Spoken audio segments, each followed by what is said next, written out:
when these various matters of perfection and deficiency, which we have mentioned, when they will come into existence,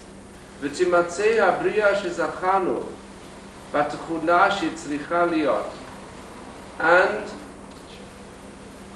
the creature which we have mentioned has the qualities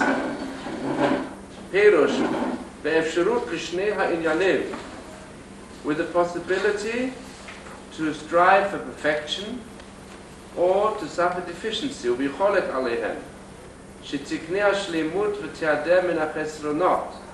that it should acquire perfection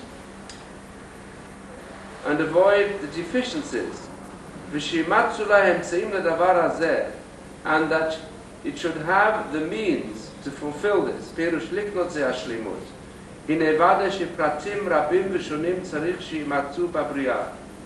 It is clear that many different details are required in creation, and many relationships in these details, until the purpose intended with it comes to success. Please take down the back. Put it down.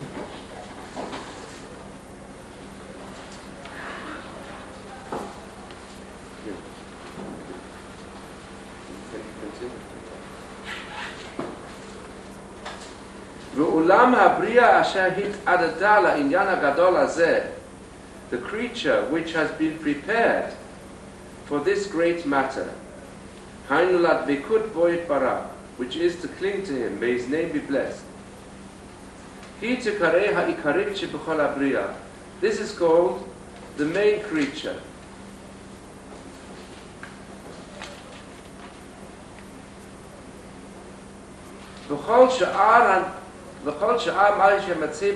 And everything else which exists in creation,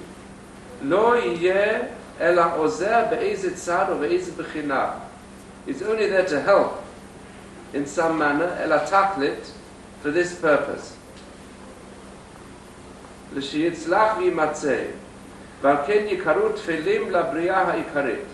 And therefore they're termed secondary to this main creature which we've mentioned.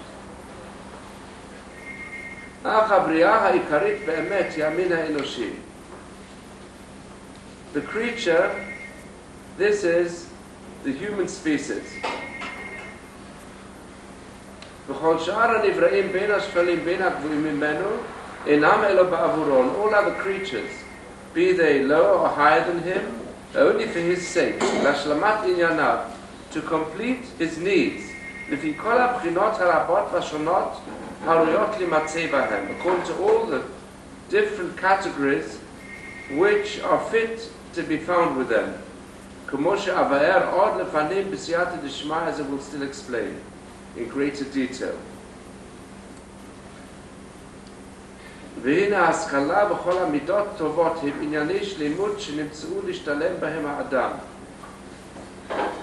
Intelligence and all good qualities, these are the ways of perfection which are found in man. And the material aspect and evil qualities, these are the deficiencies which we've mentioned, that man is placed between them in order to obtain perfection. It means the most essential aspect of human creation is his freedom to choose between the striving for perfection and the aspects of imperfection. We have to understand the relationship between perfection and spirituality and its opposite in the following manner. Hashem is pure spirit. He is the spirit of the universe. But He's created a world which is material. And the human being, through his sense perceptions, is connected with the material world, through his mind and soul is connected with the spiritual world. Ultimately, everything material is in truth something spiritual. Even our perception with all our senses of the material world, which is concrete, but if we analyze it with the mind and want to know what is the truth about the material universe that we feel and that we see, ultimately what is it? It's energy. But all things that appear to us to be solid are not really so. They're really particles of energy that are in motion, that appear to us as solid. They appear to us as colors. So the ultimate reality, even if we analyze it from the material angle, reduces itself to something non-material. As Whitehead has written, that the concrete world has slipped through the meshes of the scientific net. And it leaves us with the mind quality of the universe, the energy, the mind of God, as many scientists are ready to describe it, which lies at the root of the world of matter.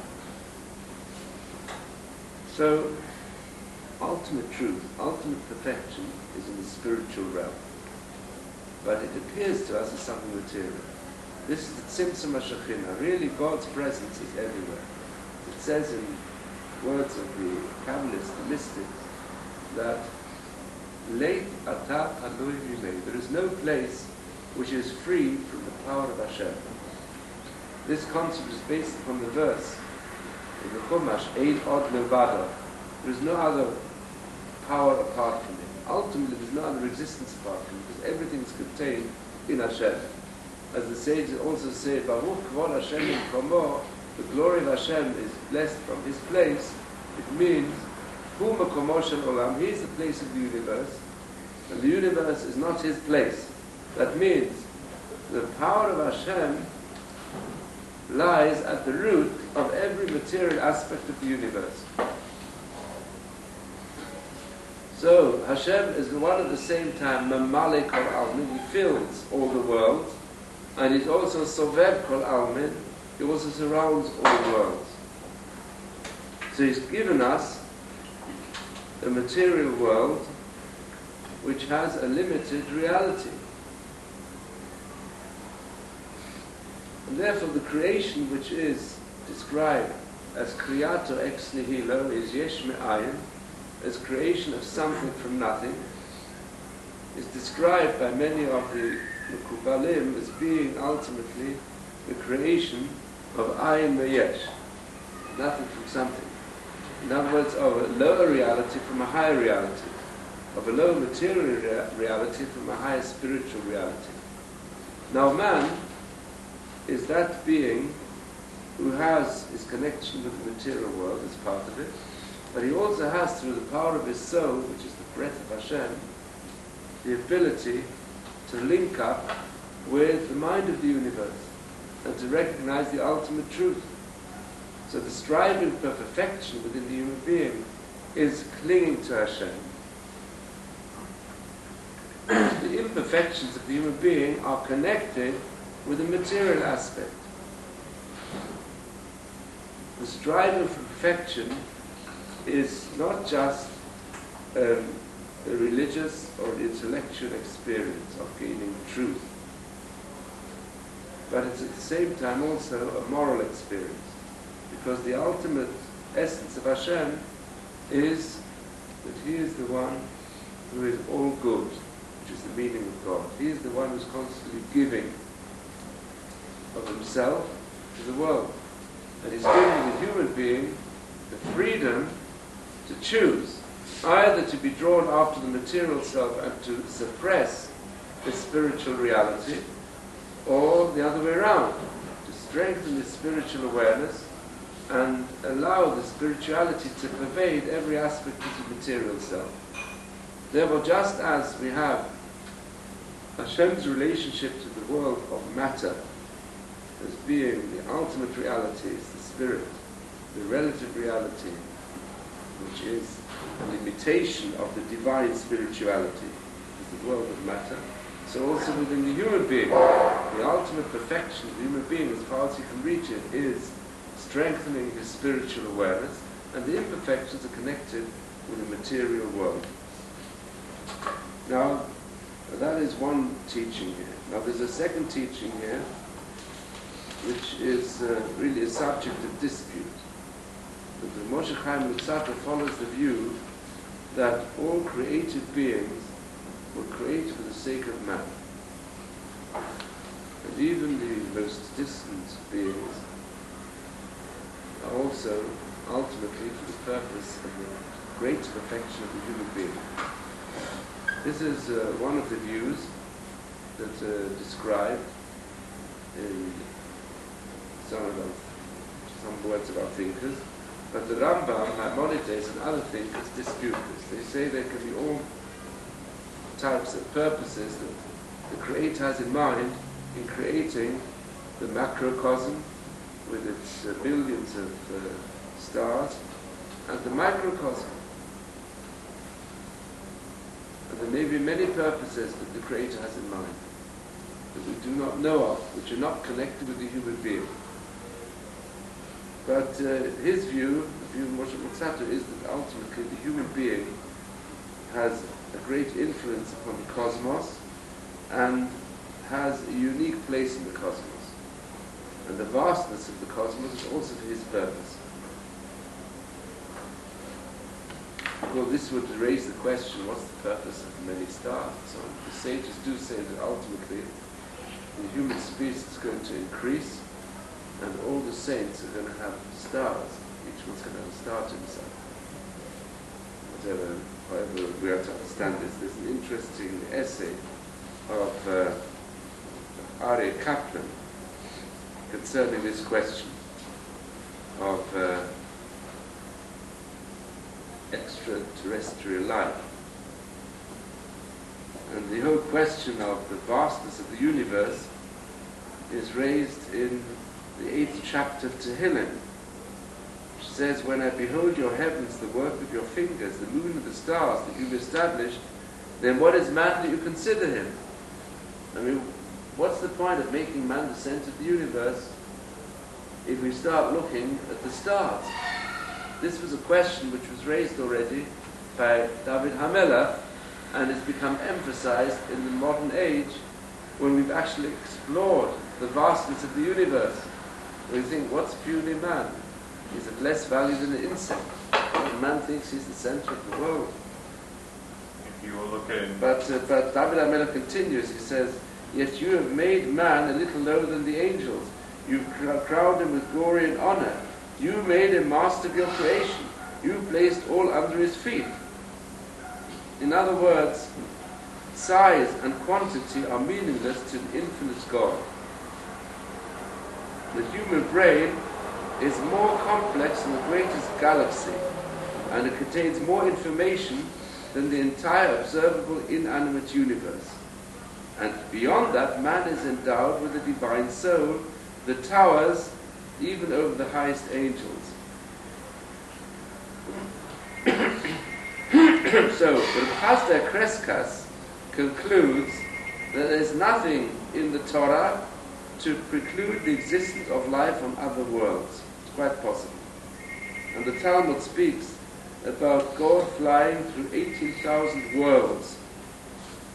So it's quite possible they're inhabited by other beings. Also it says in Tehillim 145, Asher Malchutcha Malchut Kol Olamim, your kingdom is a kingdom not of the world but of all worlds. The implication is there may be many other worlds over which Hashem rules. And this is in contrast to the teaching of Moshe Chaim Luzzato. This is in the same line as the teaching of the Rambam. But Rabbi Yosef Alba, he says that since the universe was created for the sake of man, no other creature can exist possessing free will.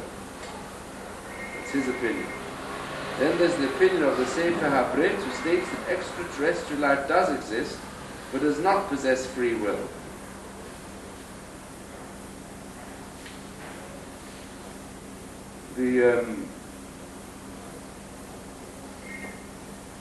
the Kabbalist, Rabbi Moshe Cordovero, he demonstrates that there can be only one set of spiritual worlds.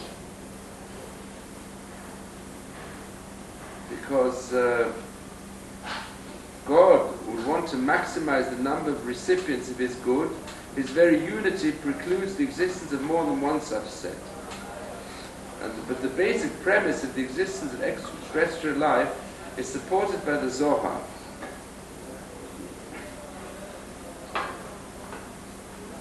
And the Tikkun Zohar says, what is the purpose of all the worlds? It says worlds without number. The stars are without number, but each star is called a separate world.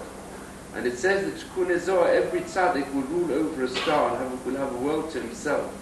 So the 18,000 worlds mentioned would be that number of stars presided over by the 18,000 saints that are alluded to in Yechezkel chapter 48, where it says around him are 18,000. So, since an overcrowded earth will not give the tzaddikim the breadth they require, each one will be given his own planet, and with its entire population to enhance its spiritual growth.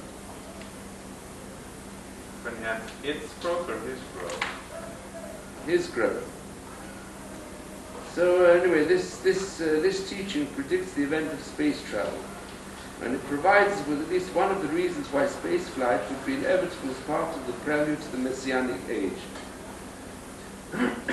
Anyway, however we treat this question, we see that there is a debate in Jewish thought as to whether man is the center or whether he is not. I think the important point to adopt is that whether objectively speaking we say that man is the main purpose of creation or not, we as human beings have to recognize our responsibility. It says in the sages say in the Mishnah that a person is required to say, "B'shvili nivra ha'olam," the world was created for my sake. It means a person has to recognize that he has responsibility for his actions. That his actions do not just affect himself, but they affect his whole environment. And therefore a person should strive to do whatever he can to serve Hashem, and by using everything that he knows and all his talents in a constructive manner to serve Hashem, he'll thereby be fulfilling his purpose in this world. In fact, I think we should parallel this phrase of Moshe Chaim Luzzato with the first line that he uses in his Mesilat Yesharim, which is his ethical treatise on how a person should work upon his moral qualities to reach a high level of perfection. He says, the main foundation of life is that a person should know ma chovato b'olamo, what is his duty in his world. And from this subjective angle, that everyone would agree, even those like the Ramchal and like Chasdei Kreskas, who say that Hashem has many purposes in mind with all the different beings that He's created, but they all agree that the human being should recognize his responsibility and feel that he can change his environment for good or for evil, and thereby also he has a greater responsibility to perfect himself as much as possible so that he will fulfill his purpose in life. Do you have any questions or comments? I was just going to say that our solar system is in a little corner of the galaxy, so it really, it implies lack of importance or lack of significance. You would expect to be right in the middle, and it seems haphazard, just superficial. Well, from the point of view of astronomy and physics, outer space, you can't speak about a corner of the universe. What corner of the galaxy? Corner of the galaxy. And we're all on a side. On the side of the galaxy, yes. Maybe Maybe what? I mean, you can look at it It's not a question of space. When we say that man or the world is the center of the universe, it's certainly not a question of space. Not in the view of the Moshe Chaim Luzzato. I know. I'm just saying. It's true that the Greek, the concept of space, Ptolemy's concept of space, they put this earth at the center, man at the center of the earth, and the earth at the center of the planets, and so on. When Copernicus and Galileo came up with a different concept, Kepler, so it changed up somewhat the approach of people to life. That means as long as people thought about the Middle Ages, the man was the center, so they had a more fixed concept of the human species being the center of the universe. But what is the truth is, what is the biblical view is not necessarily that. In fact, it's reflected in a very good manner in this 8th chapter of Tehillim. The greatness of man is not that it's at the center. When man sees the grandeur of outer space, then it becomes entirely insignificant. Got no value whatsoever. And certainly it's just the tiniest speck in a vast universe. But still, it's this human being who's the only one, as far as we know, who understands this vastness of the universe, who can explore it, and who can not just explore its width, but also enter into the depth of truth, of what is the meaning, what's the laws, and what's the purposes which are involved in creation. So man, with his mind, with his soul, is able to fathom and to explore space. And that's his greatness. Any other questions?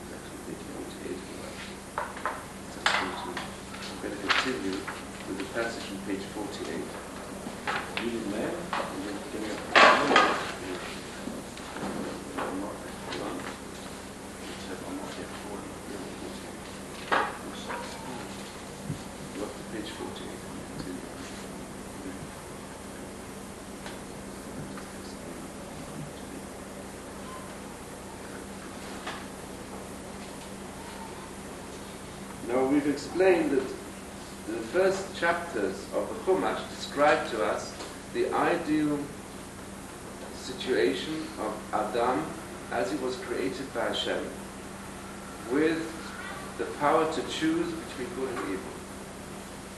Because that is the way whereby a person can fulfill his purpose. And he was given the ability to choose evil in order that there should be a virtue attached to choosing good. Because if he would have no choice, there would be no virtue. And Hashem expressed his divine love by creating a species, creating the human being, who should have the ability to choose himself, to become creative. And not just to be a robot, not just to be a creature that follows functions that have been set into him by the law of Hashem, by nature, but rather should have the choice himself. And the original choice which was given to Adam and Chava was to choose the good and thereby reach the highest level of perfection and never choose evil at all.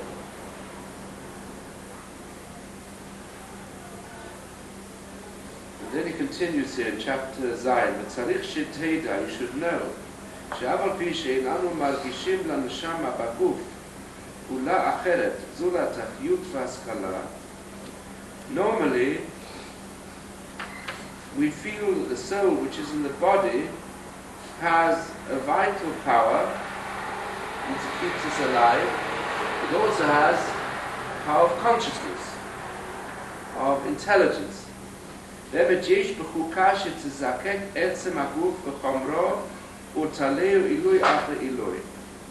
the soul is not just a section of our identity, the mind, the spirit, the awareness that we have, as opposed to the body. The soul also has a special quality that it's able to sublimate the body. It can purify the essence of all physical aspects to a higher and higher level, until it can accompany it with pleasure in perfection. Means when the soul reaches a high level of perfection, the body can also feel the pleasure. If man would not have sinned, he would have reached the level whereby the body would have become transparent to the soul. Now, connected with this is the beautiful, it's a midrashic interpretation of the word basar. Basar is flesh. Rabbi Hirsch says that basar comes from a root, like all nouns go back to a verbal root. What is the verbal root of basar? Then if you know which verb in Hebrew is connected with basar, what's levaser? Levaser b'surot tovot lechamot. Uyevaser lanu. Is a message, to give a message. Surah is really, it's a gospel. Gospel is a message. We say Eliyahu Rabbi will come and give us a good message of the redemption. So the word levaser, besurah, is a news that we've given a message.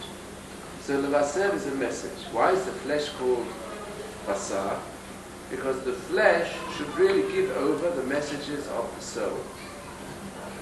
The flesh is the way whereby the soul expresses itself. And if Adam would be on the highest level, becoming similar to Hashem, then his soul would purify his body with a higher purification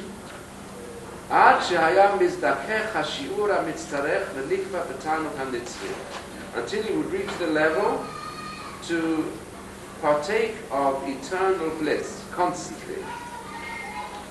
That's the idea that man would not have died, which is follows here also by the Ramban. If you turn to Bereshit, chapter 2, verse 17, it says that Hashem said to Adam that you were living in the garden of bliss, the highest pleasure, and you can eat from all the trees, which also means you can enjoy physical life. We call Eitz Hagan Achol Tochel. You should enjoy it.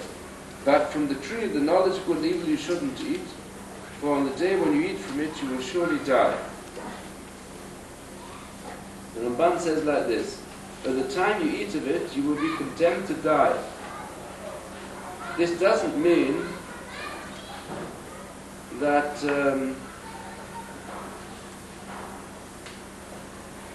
they'll die straight away. It means they'll be liable to death and will die on account of this sin. In the opinion of men who are versed in the natural sciences, man was destined to die from the beginning of its formation on account of his being a composite. That means he comes from various physical elements. But now he decreed that if he will sin, he will die on account of his sin. Like those who are liable to death at the hands of heaven, for such sins as a non-priest eating the teruma, or a priest who has drunk wine. There the intent is they will die prematurely on account of their sin. This is why in stating the punishment after Adam entered the fruit of the tree of knowledge, he said, until you return to the ground, for you were taken from the ground, for you are dust, afar ata, velafata shuv, and you return to dust by your nature. So in the beginning, before he sinned, Adam also ate of the fruit of the tree and of the seeds of the earth. And if so, there was bound to be depletion in his body, and he was subject to the cause of his existence and destruction. In other words, Adam was created with a body like we have a body. It's a part of life. In fact, we can say the main fact of life is death. And ultimately there's death. That means it's inherent. So people of science have thought that just like in the rest of nature, which comes ultimately from the mineral world, various chemicals which make up the organic world, and the animal world also make up the human world, and we find in the organic world, in the plant, in the animal world, that everything is born to grow and ultimately to decay physically. So that happens also to man. Now, this has been the opinion of scientists. However, there is a strong school that claims that the cells of the human body are different. That in some animals, it is not yet known clearly what is the cause of death. In other words, the cells of the body potentially have the ability to keep on reproducing themselves. Definitely. Yeah. And yes, and that is why today there is already a society for the immortality of the body, and experiments being made to try and see if there's no disease, if disease can be removed, that life should be able to continue. It needs to be done with various animals, they put it in a deep freeze, and then afterwards they roll it out again. Yes, so this is, but still, I would say that it's regarded nevertheless as an empirical fact. So far, we see that human beings are born to die. And therefore Adam is in the same situation. So what does it mean if he will eat from the tree of the knowledge of good and evil, he will die? He was going to die in any case. But it means he will die earlier. He'll die on account of the sin, as a punishment. Like you said, there are other punishments mentioned in the Torah later, punishments of death. That means Adam and Eve could have lived in pleasure and bliss a long life with constant happiness if they wouldn't have sinned. But since they sinned, they were destined to die earlier. If they wouldn't have sinned, they would have died later, and they would not have had any suffering in their lives. That's one explanation. But then the Ramban brings a different explanation. He says, in the opinion of the rabbis, if Adam had not sinned, he would have never died. Since the higher soul bestows life forever, and the will of God which is in him at the time of his formation would always cleave to him, and he would exist forever. As I've explained on the verse at the end of the first chapter of Bereshit, verse 31, it says, God saw everything that he had made, v'nei tov ma'od. It was very good. So the Ramban explained, what does it mean God saw that it was good? It means God saw it was so good it should exist forever. And they said, Tov ma'od is a reference to man. Man was so good, he wanted man to exist forever, to have eternal life. That means the power of the higher soul which Adam was given was such that it could pervade the physical aspect of himself and bring the body and the soul to go on living forever. Because know that composition indicates destruction only in the opinion of those who do not have faith, who hold that creation came by necessity. It means that according to the Greek concept, medieval scientific concept, also, we say the creation of the world is to be understood only in the sense that matter is eternal, the laws of nature are eternal. Only God is the one who rules over the laws of nature, who promotes them. But still there is a certain aspect to physical existence which indicates that everything that exists in the animal world, including all human beings, which is composed of different parts, ultimately disintegrates again. So that's according to the view that creation is necessity. Something can't be changed. But the thing that men of faith who say the world was created by the direct will of God, so the existence continues forever as long as the desire of God. Everything depends upon His will. So according to this, when it says, "V'yom acholcha mimeno mot tamut," on the day you eat therefrom, you will surely die, it means you will be condemned to die, since you will no longer exist forever by my will. Everything depends upon my will. And the matter of eating from the other trees was to Adam at first only a source of enjoyment. He didn't really need it. It's like this. The question on the two interpretations as follows. If we say that Adam lived like we live, so he required food for his existence. If he were to stop eating entirely, he would die. He would have died then as well. That's why Hashem said to him, "You're living in the Garden of Eden, you're living the greatest life of happiness, but you've got to eat." It's interesting, the food's got to be vegetarian. He gave them no permission to eat from the animal world. But you can eat from all the trees. But in the implication, you have to eat, achol tochal, you have to eat, otherwise you might die. But if you eat from the tree of the knowledge of good and evil, then you'll die earlier. And you'll have suffering. That is the naturalistic interpretation of Adam and Eve in Gan Eden, which is accepted also by some of the Jewish commentators. But the Ramban, and similarly also the Moshe, Chaim, Luzzato, they follow the interpretation. No. They say that Adam and Eve could have lived forever. So why do they need to eat? If innately they would live forever, they wouldn't have sinned. Did they need to eat? They didn't need to eat. The only purpose of eating was enjoyment. They were able to have the highest enjoyment in that eating. Enjoy yourselves. Beautiful garden. And it's possible, it says, that the fruits of the Garden of Eden were absorbed in his limbs just like the manna, and they sustained those that eat them. But when he decreed upon him, now you have to eat from the herb of the field after the sin, you'll have to eat. And with the sweat of your face you will eat the bread of the earth.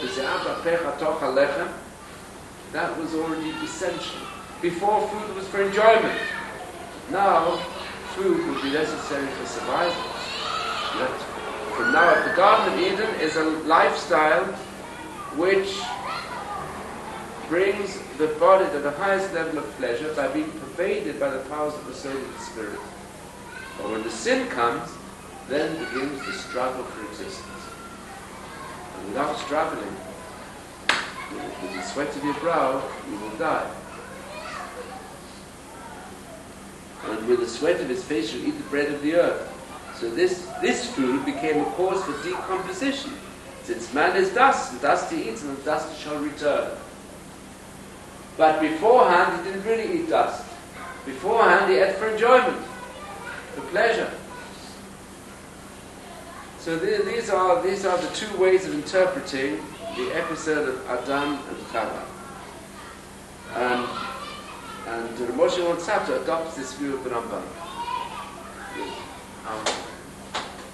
Just the law of entropy, doesn't it state that everything in the universe runs out of energy, no matter what it is? So when you were talking about scientists not understanding why the body has to die, well, isn't that the answer? That everything decays. I mean, everything runs from greater order to lesser order. Yeah. So that would have to mean the human body too. That's from the point of view of ultimate physical energy of the universe. The things go from a high level of energy to low level of energy.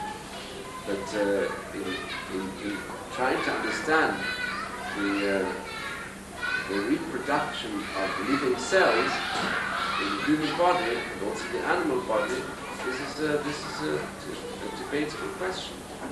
If one would be able to remove all causes of sickness from the human being, if you were to preserve the diet which is necessary to nourish all the cells, then it's not yet known. People do not know yet what is the route for aging? And there may be ways, with the progress of medicine, there may be ways of counteracting the aging of the cells. Sorry, did you say that? There's also ways of replacing cells. Now, in different parts of the body today, as we know, we have heart transplant, liver transplant. So, one of the ways whereby perhaps life could be made almost immortal is by making constant transplants. When one sees that there's certain organs of the body are aging, so one can get a young donor who's in an accident. Yes, or today it's even working with animals. One can take the different organs from the animal world are also being transplanted, some of them with success, into the human being. So maybe the human being, the same personality can continue, and they're talking today about making a brain transplant. No, it's no longer the area of science fiction. So if let's just say we have a person, all whose organs are transplanted from a young person, so then they're all living. There's also a way whereby we can strive to fulfill what clearly the Egyptians tried to do in their way, to bring about the immortality of the body. The basis of life must be energy. Non-cellular. Cellular levels. Yes. What if they eat from the tree of life instead of the tree of good and evil? What happens then? That's one of the reasons why God threw them out of there. He was afraid they would eat from the tree of life and the shrub.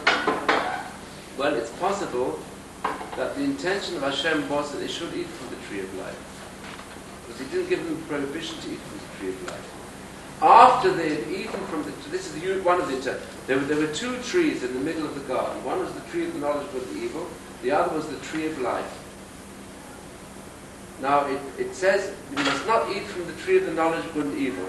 It does not say you must not eat from the tree of life. Only after he'd sinned, Hashem said, now he mustn't eat from the tree. If he's going to stay in the Garden of Eden, now after having eaten from the tree of the knowledge of good and evil, he may go and eat from the tree of life. So maybe the eating from the tree of life would have given the ability to live eternally even after he'd eaten from the tree of the knowledge of good and evil.